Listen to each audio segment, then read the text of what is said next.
काय मागितलं? स्वातंत्र्य मागितलंय, मोकळेपणा मागितलाय, काम क्रोध माया मोह अशा वासना सगळ्यातनं सुटका मागितली आहे. पण मागितली ती सासरवाशीन बाई आहे. लय अवघड असतं महाराज माय माऊल्यांचं. आपल्या गावाशेजारी नदी आहे का? नदी आहे? हा, पाणी आहे का नदीला? नाही का? असतंय का? पण असतंय ना. मरणीत का असतंय का?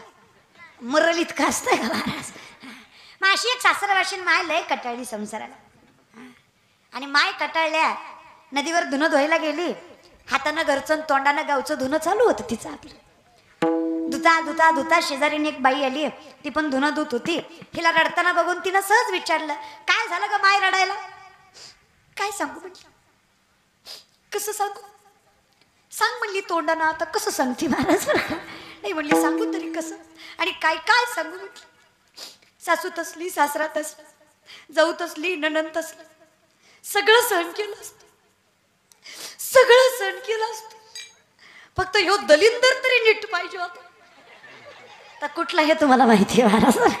सहन सगळं केलं असतं, पण कोण चांगला पाहिजे होता? कोण? हा, माहिती आहे तुम्हाला त्याचं नाव महाराज? का कोण चांगला पाहिजे होता? ज्याच्या संग गाठ बांधली, कमीत कमी तो तरी चांगला पाहिजे. आणि हे जगाचं सत्यच आहे. माय माऊल्या सगळं दुःख सहन करतात, नाही असं नाही.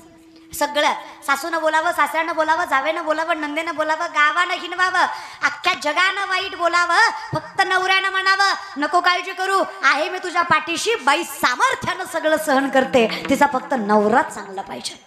खरं एक नाही ग माय? अगं माझं झालं नाही म्हणून तुम्हाला विचारते ग. अगं माझं झाल्यावर मला येईल अक्कल, तोपर्यंत मला एक्सपिरियन्स न सांगा. खरं आहे का खोटं आहे ग माय? कोण चांगला पाहिजे ग माय? नवरा पाहिजे की नाही? आणि मी कशाला म्हणू? माऊली म्हणतात, जरी सख्याचा जीवाला बाय सासरवास. प्रेम नवऱ्याचं भेटलं की बाई सासरवास सहन करते. तुकोबा सांगतात, तुका म्हणे सोपे आहे सर्वहुनी. काय पाहिजे? शहाणा तो धनी. धनी म्हणजे मालक. मग तो परमार्थातला काय आणि संसारातला काय? गुरु शाना पाहिजे, देव शाना पाहिजे, जो शिकवतोय तो शाना पाहिजे. जयाचे अहिक धड नाही, तयासी परित्र पुसी काही. माझ्या माऊलींचं वर्णन आहे. अहिक म्हणजे जगणं. अरे ज्याच्याकडनं तुम्ही शिकताय त्याचं जगणं धड नाही. धड, अरे चांगलं सोडा, धड नाही. तुम्ही त्याला काय पापपटनाच्या गोष्टी विचारताय? मालक शाना पाहिजे. संसारातही तसंच आहे माय, मालक शाना पाहिजे. म्हणली सगळं सहन केलं असतं, फक्त ह्यो तरीच चांगला पाहिजे होता. सगळ्यापेक्षा भंगार आहे जगण्यात मजा. आणि कुणाच्या जीवावर जगायचं म्हणली? ज्याच्या जीवावर आले त्याला जीवाची काळजी नाही. कुणासाठी जगायचं म्हणली? आता धुणं झालं की बादली बी पाण्यात आणि मी बी पाण्यात. नसती म्हणली घरीविरी जात, कदर नाही कुणाला आणि काय जाण्यात मजा. एक लक्षात ठेवा. सृष्टी म्हणले, दादा इतका आवाज खेचायला लागलाय ना, अर्धा तासात आवाज बसेल. आवाज येत नाही असं नाही, आवाज खेचतोय. मॉनिटर वाढव थोडे, मॉनिटर. विठाला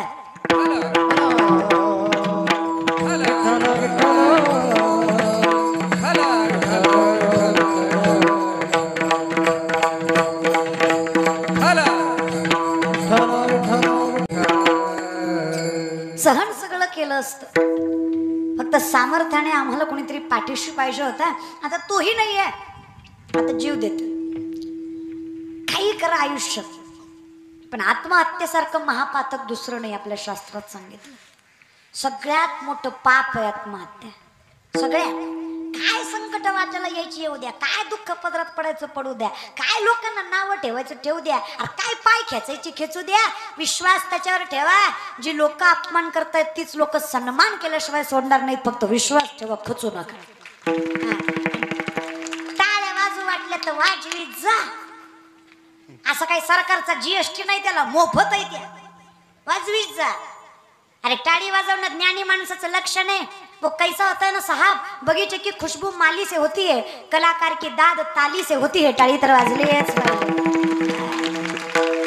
एवढं बोलून सुद्धा 2-4 धटकोल्यांनी वाजवलीच आणि 2-4 जणांनी वाजवली ती निष्ठी उपकार केल्यासारखं. दर घे दर म्हणती होय वाजव टाळ्या, दर घे. आली वय आमच्या गावात, दर घे दर घे दर घे. टाळी पाहिजे तुला, घे दर दर. अरे काय दान करताय का भिकाऱ्याला? हे असं लोकांचं वागणं आणि पुन्हा लोक म्हणतात देव भेटत नाही. असं वागून द्वैताची झाडणी गुरुविन ज्ञान आणि तया काहीचे कीर्तन घडेल ना मी. अशा लोकांना कुठं कीर्तन कळत असतं का? नाकापासून टाकल्यापर्यंत गंधन बापाच्या कमरेत लागतात, देव भेटला नाही, तू बाप ठोकला. असे किती परमार्थ केल्यावर देव भेटणार आहे का रे पोरांनो? 10 दिवस गणपतीन बुडवताना बाबूराव आणि बायको चांगली भेटना, तू देव नाचिवला आयुष्यभर आणि असलं वागून बायको भेटत असती होय रे. आणि माझी गॅरंटी आहे, जो जो देवासमोर आणि महापुरुषांसमोर नाचतो ना त्याला लवकर बायको भेटणारच नाही. अजून 4 वर्ष तरी तू असाच फिरणार. आता बाकीचे म्हणतील माझं झालंय, तुझी नीट नांदणार नाही. नाही भेटल्यापेक्षा बेकार भेटलेली न नांदणं. जरा तरी धर्मासाठी जगत जरे. हा कुठल्या मातीत जन्म, तुम्ही वाईट नाही येत रे दादा. कौतुक आहे मला, माझा महाराष्ट्र एवढा वाया गेलेला नाहीये. बाकीच्या देशांपेक्षा माझ्या भारतामध्ये अजूनही संस्कृती टिकवली जाते. आजही माझी माय लेकरांसाठी जगते, आजही माझा बाप लेकरांसाठी जगतो. विचार नाही करत कुठल्या गोष्टीचा, कुठल्या संकटाचा, कुठल्या दुःखाचा, कुठल्या पवित्र अपवित्रतेचा. आजही शेतकऱ्याची 90% पोरं आपल्या बापाचं फाटकं होतं आणि आपल्या माईचा फाटलेला पदर याची जाण ठेवून त्यांच्या वैभवासाठी आपलं आयुष्य घाण टाकतात. हा तोच महाराष्ट्र आहे. एवढी पिढी आमची वाया गेलेली नाहीये. चुकताय ते वर्म आहे, चुकली या वर्म फेरा पडे. वाया कसे गेले दादा? छत्रपती शिवाजी शंभूराजा ऐकणारे माणसं आम्ही कुठे वाया जाणार का दादा? अरे आम्ही सावित्रीबाई फुले, अहिल्याबाई होळकर ऐकणाऱ्या पोरी आम्ही कुठे वाया जाणार आहेत का दादा? फक्त आम्हाला कळत नाहीये, धर्म टिकवता येत नाहीये. आम्हाला पैसा स्वाभिमान मोठा झालाय नाही रे दादा.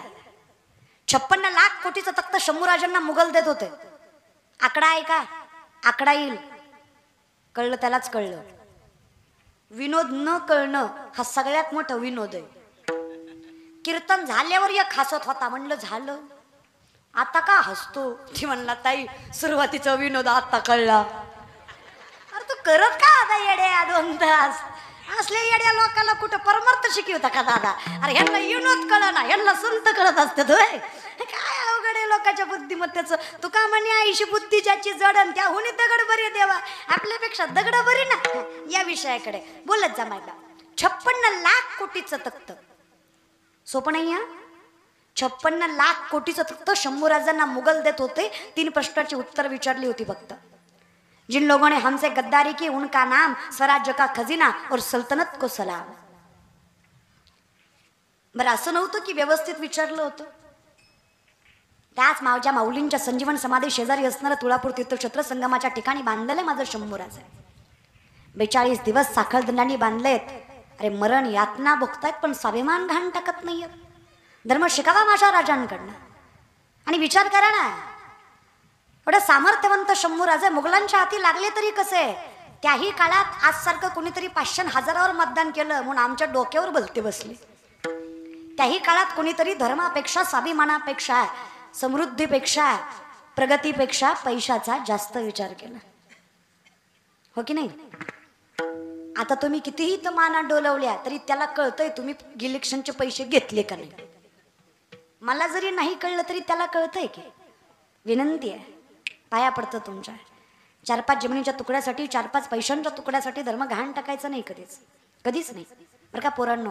बहीण आहे चरणावर मस्तक ठेवते, चुकलं तर माफ करा मला, पण क्वाटरीसाठी कोंबडीसाठी साहेब साहेब साहेब भिकाऱ्यावानी करायचं नाही. काही कमी नाही आहे आपल्याला देवानं दिलेलं. राजयाची कांता काय भीक मागे म्हणाची या जोगे सिद्धी पावे. अरे आपण सामर्थ्यवंत ज्ञानोबरायांची लेकरं आहेत. जयाच्या द्वारी सोन्याचा पिंपळ अंगी ऐसे बळ रेडा बोले. त्याची लेकरं आपण. काय कमी रे आपल्याला? कष्ट करून खायचं. स्वाभिमानाची शिळी भाकरी सुद्धा लाचारीच्या पुरणपोळीपेक्षा जास्त समाधानाची झोप देते. हे कायम लक्षात ठेवा. म्हणून स्वाभिमानानं आयुष्य जगत चला. काही गरज नाही या लाचारीची, केलीच नाही माझ्या शंभूराजांनी. पण त्यांच्याच घरातल्या 2-4 जणांनी पैशासाठी, साम्राज्यासाठी, अधिकारासाठी, अहो सिंहासनासाठी धर्म घाण टाकला. नाहीतर विचार करा, शिवरायांच्या निधनानंतर औरंगजेबाला वाटलं इनका तो मसीहा गया अब इनको कौन वाली है, इनका तो मसीहा गया अब इनको कौन वाली है, कुछ दिन की बात है दक्कन पैरों के नीचे होगा. स्वप्न बघतोय औरंगजेब, बहुत गुरूर किया इन मराठों ने हम पे. अब देखते हैं, नजर झुका के नहीं खड़े रहे तो सल्तनत का नाम नहीं लगाएगा या औरंगजेब. कुछ दिन की बात है. अब तो इनका मसीहा भी गया, भगवान भी गया. अब देखते हैं. असं स्वप्न बघणारा औरंगजेब साधा सुद्धा नव्हता. अखंड हिंदुस्थान त्याच्या संपत्तीचा 1/3 भाग होता. औरंगजेबाच्या संपत्तीचा 1/3 भाग म्हणजे अखंड हिंदुस्थान. स्वराज्याचं फक्त 2 लाख पायदळ आणि 1 लाख घोडदळ असं सैन्य होतं. 10 पटीनं जास्त सैन्य त्या औरंगजेबाचं. 1-2 दिवस नाही, 1-2 महिने नाही, मायबाप 9 वर्ष लढत होता माझ्या शंभूराजांशी. काय सामर्थ्यवंत व्यक्तिमत्व असेल. 9 वर्षात एकही गड किल्ला माझ्या शंभूराजांना मुघलांच्या हाती लागू दिला नाही. एवढी ताकद आणि एवढी बुद्धिमत्ता ज्या राजाकडे होती तो मुघलांच्या हाती लागला तरी कसा असता. गद्दारी आणि लाचारी या एकाच गोष्टीमुळे माझं शंभूराजे मुघलांच्या हाती गेले. साखर दंडाने बांधले माझे राजे. झाडाच्या साली करतात तशा अंगाच्या साली काढल्या. काढलेल्या साली कुत्र्याला खाऊ घातले आणि सांगितलं ही लायकी आहे तुमची. तुमचं मांस जनावरानं खावं ही पात्रता आहे तुमची. मारणाऱ्याच्या डोळ्यातनं पाणी आलं. औरंगजेबाला जाऊन सांगितलं जहापना माफ करना, जहापना माफ करना, छोटी मुंह बड़ी बात कर दूंगा. इतने राजे देखे, इतने महाराजे देखे, इतने वीर देखे, इतने शूरवीर देखे, इतने मसीह, इतने सुरमे देखे, ये ना कौन है. लेकिन खुदा की कसम खा के कहता हूँ इस शिवा के बच्चे की जैसी नेक औलाद आज तक नहीं देखी. ये ना कौन है, किस मिट्टी से बना है खुदा जाने. इतना जुल्म किया, इतना जलील किया, फिर भी स्वाभिमान नहीं छोड़ रहा. हाथ मरोड़े, पाँव मरोड़े, नाखून उखाड़े, जिस जगह पे मारा उस जगह पे नमक लगाया. जबान तक खींच ली उसकी, फिर भी वैसे ही उभा, ऐसे ही खड़ा रहा, तटस्थ पर्वत की तरह हर मुश्किल के सामने खड़ा रहा है वो संभा. मृत्यु भी घबरा जाए इतना जलील किया है हमने उसे, फिर भी नहीं डगमगाया. औरंगजेबाला नवल वाटलंय. औरंगजेबाने ते प्रत्येक मस्तक नतमस्तक होणार माझ्या शंभूराजांच्या चरणावर शिरा अलग करून टाकलंय. प्रत्येक मस्तक छाटलंय जे माझ्या शंभूराजाच्या चरणी नतमस्तक झालंय. औरंगजेब उभा है शंभूराजांच्या समोर. बात मान ले संभा, जिंदगी से हाथ गवा बैठोगे. काय ऐकायचं काय रे तुझं. नजर झुका के बात कर. जिन लोगों ने हमसे गद्दारी की उनका नाम बता, स्वराज्य का खजीना बता. तुमने जब सूरत लूटी तो बर्तन तक नहीं छोड़ा. उसका जख्म अब भी मुझे खुप रहा है. मुझे स्वराज्य का खजीना चाहिए.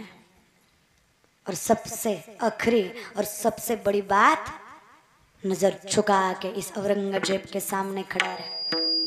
छाती फुगवली, नजर वर केली, हसत हसत शंभूराजा सांगतात अरे नालायका, काय मारायचं ते मार, काय जीवाची लहिला करते ते कर. जोपर्यंत अंगात शेवटच्या रक्ताचा थेंब आहे, जोपर्यंत श्वासात श्वास आहे, तोपर्यंत हा शिवाचा छावा तुझ्यासारख्या हलकट कुत्र्यासमोर नजर झुकवणार नाही. अरे मृत्यूलाही घाबरणारी जात आमची. अरे काळाच्याही मस्तकावर तांडव करणारी औलाद आमची. मृत्यूला घाबरत नाही आणि तुझ्यासारख्याला तर हरगेच नाही. नवल वाटला औरंगजेबाला.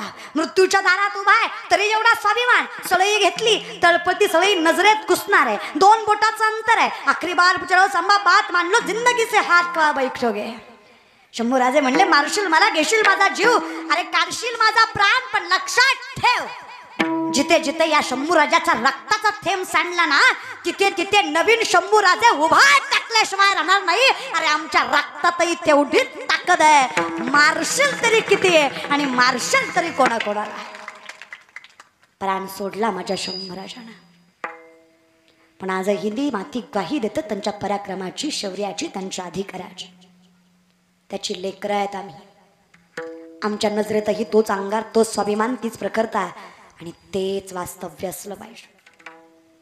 अधिकार औरंगजेबाचा शेवटचा काळ आहे. त्याला कळतंय मृत्यू जवळ आलाय. बसलाय, नमाज पाडायचा आहे त्याला.